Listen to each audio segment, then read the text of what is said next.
ప్రయస్తలాడండి యేసుతో నా జీవితం అనే ప్రోగ్రాంకి మిమ్మల్ని ప్రేమపూర్వకంగా ఆహ్వానిస్తున్నాను. మరి చిన్న ప్రార్థన చేసుకుని దేవుని యొక్క వాక్యంలోనికి వెళ్దాం. దేవుని యొక్క సత్యాలు తెలుసుకుందాం. ప్రార్థన. యేసయ్య గొప్ప దేవుడా, నీకు వందనాలు. శ్రేష్టమైన జ్ఞానంతో మీరు మాతో మాట్లాడమని యేసు పరిశుద్ధ నామమున ఈ ప్రార్థన సమర్పించుకుంటున్నాం తండ్రి. ఆమేన్. Praise the lord. మరి ఈ ఛానల్ వీక్షించిన మీ అందరికి కూడా నా ధన్యవాదాలు చెల్లించుకుంటున్నాను. మరి ఇది అనేక మందికి మరి రీచ్ అవ్వలాగా మీరందరూ కూడా షేర్ చేయండి. దేవుని యొక్క దీవెనలో ఆశీర్వాదాలు పొందుకోండి. ఈ రోజున బైబిల్ నుంచి మనం అనేకమైన సత్యమైన మాటలు తెలుసుకుంటాం. అంటే మనం దేవుని యొక్క వాక్యాల ద్వారా మన జీవితాలు ఎంత ఆశీర్వాదకరంగా మరి దేవుని సన్నిధిలో కట్టుకోవాలి. అలాగే సంఘంలో, సమాజంలో, మరి కుటుంబ జీవితాల్లో, మరి భార్య భర్తల మధ్య కానీ లేకపోతే కుటుంబంలోని వ్యక్తుల మధ్య కానీ మనం ఎంత ఆశీర్వాదకరంగా మనం దేవుని యొక్క వాక్యాలతో మన జీవితాన్ని సరిచూసుకొని శ్రేష్టమైన జీవితాన్ని జీవించాలనే అంశాలని కూడా మీకు తెలియజేయడం జరుగుతుంది. దేవునికి స్తోత్రం. హల్లెలూయా. అందులో భాగంగా ఈ రోజున మత్తయి సువార్త 5వ అధ్యాయం 14వ వచనం. మీరు లోకములకు వెలుగై ఉన్నారు. దేవునికి స్తోత్రం. హల్లెలూయా. కొండ మీద నుండి పట్టణము మరుగై ఉండలేదు. మనుషులను దీపం వెలిగించి కొంచెం క్రింద పెట్టరు, కానీ అది బయట నుండి వారందరికీ వెలిగించుటకే దీపస్తంభం మీదనే పెట్టుదురు. దేవునికి స్తోత్రం. హల్లెలూయా. మనుషులు మీ సత్క్రియలను చూచి పరలోకమందున మీ తండ్రిని మహిమపరచునట్లు వారి ఎదుట మీ వెలుగు ప్రకాశింపనీయుడి. దేవునికి స్తోత్రం. హల్లెలూయా. అంటే ఇక్కడ మనం లోకానికి వెలుగై ఉన్నామండి. వెలుగు ఏం చేస్తుందండి? ఒక చీకటిగా ఉన్న ప్రాంతంలో ఎప్పుడైతే వెలుగు, అంటే మనం చీకటిగా ఉన్న గదిలో ఎప్పుడైతే మనం ఒక లైట్ వేస్తామో, ఆ లైట్ వేసినప్పుడు అక్కడ ఆ చీకటి ఉంటుందా? ఉండదండి.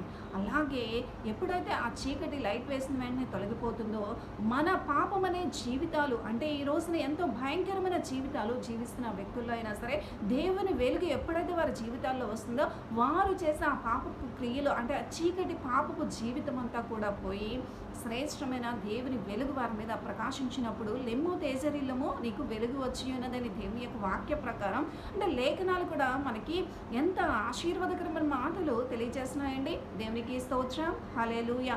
అంటే ఈ రోజున భార్యాభర్తల మధ్య కానీ, కుటుంబంలో ఉన్న బంధువులు, స్నేహితులు, కుటుంబ సభ్యుల మధ్య కానీ, లేకపోతే సంఘంలో, సమాజంలో, లేకపోతే బిడ్డల మధ్య కానీ మన శ్రేష్టమైన ఆశీర్వాదకరమైన జీవితము, దేవునికి ఇష్టపూర్వకమైన జీవితము, ఉన్నతమైన జీవితం కావాలంటే వారి జీవితాలు పాపం అనే చీకటి ప్రపంచంలో ఉండకుండా శ్రేష్టమైన దేవుని వెలుగులో ఉండాలంటే ఏం చేయాలండి?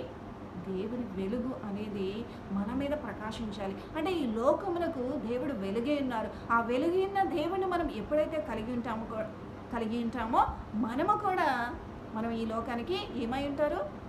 వెలుగై ఉంటారు అన్న దేవుని వాక్యం మన విషయాల్లో కూడా నెరవేర్చబడుతుందని. దేవునికి స్తోత్రం. హల్లెలూయా. అంటే దానియేలు గ్రంథంలో కూడా ఉంటుంది కదా. దానియేలు గ్రంథము 12వ అధ్యాయంలో కూడా ఈ రీతిగా ఉంటుంది. ఎందరైతే దేవుని యొక్క బిడ్డల్ని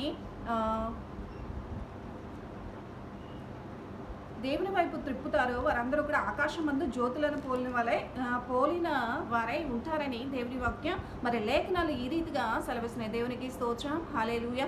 అంటే ఎందరైతే దేవుని వైపు, అంటే పాపం అనే చీకట్లో, పాపం అనే ఒక భయంకరమైన ఊబిలో ఉన్న ప్రజలందరినీ కూడా మనం ఎప్పుడైతే దేవుని వెలుగు వైపు నడిపిస్తామో, ఆ చీకటి ప్రపంచంలో నుంచి వారు ఎప్పుడైతే మరి దేవుని వెలుగుని వద్దకు వస్తారో వారికి ఉన్నతమైన దీవెన, ఉన్నతమైన ఆశీర్వాదము వారికి ఉంటుంది. అంతేకాదు చీకటి అనే జీవితం వారిలో నుంచి వెళ్ళి శ్రేష్టమైన దేవుని వెలుగు వారి మీద ఉంటుంది. కాబట్టి వారి జీవితం అంతా కూడా ఎలా ఉంటుందండి? ఆశీర్వాదకరంగా ఉంటుంది. దేవునికి స్తోత్రం. హల్లెలూయా. అంటే మన జీవితాల్లో పాపం అనే చీకటి అని, లేకపోతే అబద్ధం అనే చీకటి కానీ, లేకపోతే భయంకరమైన వ్యసనాలతో కూడిన జీవితం అనే పాపపు చీకటి మన జీవితాల్లో నుంచి మరి పోవాలంటే మనం ఏం చేయాలండి? దేవుని వెలుగు అనేది మరి మన యొద్దకు, అంటే మన మీద ప్రకాశించాలి. దేవుని వెలుగు యొద్దకు మనము వెళ్ళాలండి. దేవునికి స్తోత్రం. హల్లెలూయా. అంటే ఈ వెలుగు అనేది, అంటే నీవు నేను మన దేవుడైన వెలుగైన దేవుడిని కలిగి ఉంటే నా జీవితము మరి చీకటిలో మరి కొట్టుమిట్టాడుతున్న స్థితి అనేది ఉండదండి. పాపం అనే చీకటమైన ఏదైనా సరే, మత్తు పానీయాలతో కూడిన జీవితమైన ఈ రోజున ఎంతోమంది ప్రజలు ఏ భయంకరమైన డ్రగ్స్ అనే ఎడిక్షన్స్కి, మరి ఇలాగా చుట్టా, బీడీ, సిగరెట్ అవన్నీ కూడా చిన్న చిన్న అలవాట్లే కదా అని చెప్పి అనుకుంటున్నారేమో, కానీ దేవుని దృష్టిలో చిన్నది కూడా అతి భయంకరమైన పాపం అండి. దేవునికి స్తోత్రం. హల్లెలూయా. మరి సంసోను అనే వ్యక్తి మరి తన తల్లిదండ్రులు మరి తల్లిదండ్రులకి మరి ప్రతిష్ఠింపబడిన బిడ్డగా ఉన్న ఆ వ్యక్తి మరి దేవుని చేత నాశనం చేయబడిన ఆ యొక్క వ్యక్తి ఒకానొక సమయం వచ్చేసరికి ఒక వేష్యతో గడపవలసిన సిచ్యువేషన్ వచ్చింది. అంటే తన ఎంత భయంకరమైన అంటే తన మనసుని స్వాధీనపరుచుకోలేని ఒక చీకటి అతనిలో ఉన్నదని చెప్పవచ్చండి. ఎలా అంటే సంసోన్ అనగానే బలవంతుడు, 1000 మందిని గాడిద దవడ ఎముకతో చంపాడు అని చెప్పి బలవంతుడిగా మనం గుర్తిస్తాం. కానీ ఎంత బలవంతుడైనా సరే తన మనస్సును అంటే తన మనస్సులో ఉన్న చీకటి, హృదయంలో ఉన్న ఆ చీకటి తలంపులు, చీకటి ఆలోచనలు అనేవి ఎప్పుడైతే పోవో వారు భయంకరమైన వ్యసనాలతో కూడిన జీవితం, భయంకరమైన పాపపు చీకటి వారిలో ఉంటుంది. చీకటి కార్యాలు వారు చేస్తారు. దేవునికి స్తోత్రం, హల్లెలూయా. అంటే ఈ రోజున మన జీవితాలలో వెలుగు అనేది ఉండాలన్నా, దేవుని వెలుగు మన మీద ప్రకాశించాలన్నా, మనం ఈ లోకానికి వెలుగై ఉండాలన్నా దేవుడు మరి మనం అంటే దేవుని కలిగిన ప్రజలు వెలుగై ఉంటారు. అంటే నీవు నేను ఈ లోకమునికి ఎలా అండి వెలుగై ఉన్నాం. అంటే నీవు నేను ఎలా వెలుగై ఉంటాం అంటే ఈ రోజున మన మాట ద్వారా, ఆలోచనల ద్వారా, పద్ధతి ద్వారా, అంటే మనం పాడే పాటల ద్వారా, మనం చెప్పే వాక్యాల ద్వారా, మనం నడిచే నడవడం ద్వారా అంటే ఎంతోమంది ప్రజలు మనల్ని అపార్థం చేసుకున్నా సరే, మనం ఎవరి విషయంలో సరే తీర్పు తీర్చుట దేవుని యొక్క వశంలో ఉన్నదండి. అంటే ఈ రోజున నీవు మాట్లాడిన ప్రతి మాట కూడా దేవుని యొక్క సన్నిధిలో అంటే దేవుని యొక్క తీర్పు దినాన నువ్వు లెక్క అప్పచెప్పవలసిన వాడివై ఉన్నామని దేవుని యొక్క వాక్యం ఈ రీతిగా లేఖనాల్లో మరి చదువుతుంటే తెలుస్తుంది. దేవునికి స్తోత్రం, హల్లెలూయా. బైబిల్ గ్రంథం పటిష్టమైన శ్రేష్టమైన గ్రంథం అండి. అంటే మనలో ఉన్న పాపపు చీకటి అనేది తీసివేసి దేవుని వెలుగు మన జీవితాల్లో నింపుతుంది. అంతేకాదు మనం ప్రవర్తించే ఆ ప్రవర్తన అంటే మనం ఈ లోకానికి వెలుగై ఉన్నామని దేవుని యొక్క కృపా వాగ్దానం ప్రకారం మత్తయి సువార్త 5:13-16 చూసుకుంటే అంటే మనం అనేకులు ఎదుట మంచి కార్యాలు, మంచి నడవడి, మంచి ప్రవర్తన కలిగి ఉన్న స్థితిని బట్టి మనం అనేకులకు వెలుగై ఉన్నాం. అంటే ఈ వెలుగు ద్వారా అనేకులు మరి దేవుని వద్దకు వచ్చే అవకాశం ఉంది. కాబట్టి ఈ రోజున నీలో ఏ వ్యతిరేకమైన కార్యాలు ఉండడం ద్వారా మరి ఇతరులకు ఆటంకంగా ఉండి నీవు దేవుని సన్నిధికి అనేక మంది రాకుండా మరి అడ్డుగా ఉన్నావేమో. కాబట్టి ఈ రోజున ఒక వ్యక్తికి నీవు ఒక వెలుగుగా ఉండాలి. అంటే పాపమైన చీకటిలో నుంచి నీవు విడుదల పొందావు, అలాగే నీ ద్వారా అనేక మంది అంటే నీ ప్రవర్తన ద్వారా అనేక మంది దేవుని యొక్క వెలుగునొద్దుకు రావాలి. నువ్వేం చేయాలండి? నీవు కూడా వారికి మాదిరి కలిగిన జీవితాన్ని జీవించాలి. దేవునికి స్తోత్రం, హల్లెలూయా. కాబట్టి మనకి ఎన్నో శ్రమలు, శోధనలు, ఇబ్బందులు, విమర్శలు వస్తూ ఉంటాయి. అయినా సరే మనం ఏం చేయాలి? దేవుని సన్నిధిలో సాగిపోతూ ఉండాలి. ఒక కొవ్వొత్తి చూసుకోండి, ఒక కొవ్వొత్తి మనం వెలిగించినప్పుడు అది తను కరిగిపోతూ మనకి ఏం చేస్తుంది? వెలుగునిస్తుంది. దేవునికి స్తోత్రం, హల్లెలూయా. అంటే అది వెలిగింపబడటమే కాదు, అది కరిగిపోతూ అనేకులకు వెలుగునిచ్చినట్టుగా మనము కూడా మనం ఎంత శ్రమ పడినా, ఎంత విమర్శింపబడినా, ఎన్ని శోధనలు మరి ఇబ్బందులు ఎదుర్కొన్నా సరే దేవుని కోసం కరిగిపోతూ అంటే మనుషుల కోసం కాదండి, దేవుని కోసం అంటే శ్రమ పడుతూ, ఇబ్బంది పడుతూ మరి ఎన్ని దోషాలైనా సరే సహిస్తూ నువ్వేం చేయాలి? దేవుని కోసం ఒక వెలుగుగా అనేకులకు మాదిరికరమైన జీవితాన్ని, ఒక కొవ్వొత్తి వలె అనేకులకు వెలుగుగా ఆశీర్వాదకరమైన జీవితాన్ని నీవు నేను కలిగి ఉండాలని దేవుడు ఈ రోజున ఈ మాటల ద్వారా మనతో మాట్లాడుతున్నారండి. కాబట్టి ఈ రోజున ఈ మాటలు మన జీవితాల్లో ఫలించాలని, మనం ఈ లోకములకు వెలుగైందామన్న సత్యాన్ని మనము అనేక మంది ప్రజలకు తెలియచేసే వారముగా కూడా ఉండాలని దేవుడు మనల్ని అందరినీ కూడా మన నుంచి అనేకమైన ఆశీర్వాదకమైన కార్యాలు దేవుడు ఆశించున్నారు.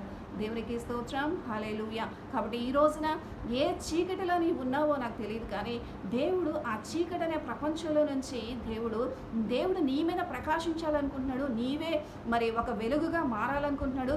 నీ వెలుగు ఎద్దుకు అనేకులు రావాలనుకుంటున్నారు. అంటే నీవు ప్రకాశించే విధానం అంటే నీవు నడిచే ఒక వెలుగు ఆశీర్వాదకరమైన జీవితం ద్వారా మరి అనేకులు వారి పాపమైన చీకటిలో నుంచి విడిపింపబడాలని, మరికొన్న బంధకాల నుంచి విడిపింపబడాలని దేవుడు కోరుకుంటాడు. దేవునికి స్తోత్రం, హల్లెలూయా. కాబట్టి ఈ రోజున నేను మనమందరము కూడా పాపంలో చీకటిలో మరి జీవిస్తున్న ప్రజలందరికీ కూడా ఒక మాదిరికరమైన జీవితం జీవించి వారందరినీ కూడా ప్రభు వైపు నడిపించినప్పుడు దానియేలు గ్రంథం 12వ అధ్యాయం మరి ఆ యొక్క వచనాల్లో ఉంటుంది కదా, ఎందరైతే ప్రభు వైపు అంటే దేవుని వైపు అంటే పాపంలో ఉన్న ప్రజల్ని, చీకటిలో ఉన్న ప్రజల్ని ఎందరైతే దేవుని వైపు త్రిప్పుతారో వారందరూ కూడా ఆకాశమందు జ్యోతులను పోలిన వారై ఉంటారని దేవుని యొక్క వాక్యం ఈ రీతిగా సెలవిస్తుంది. కాబట్టి ఈ రోజున నీవు నేను మనమందరము కూడా ఈ సంఘానికి, సమాజానికి, కుటుంబానికి నీవు నేను ఎలా ఉండాలండి?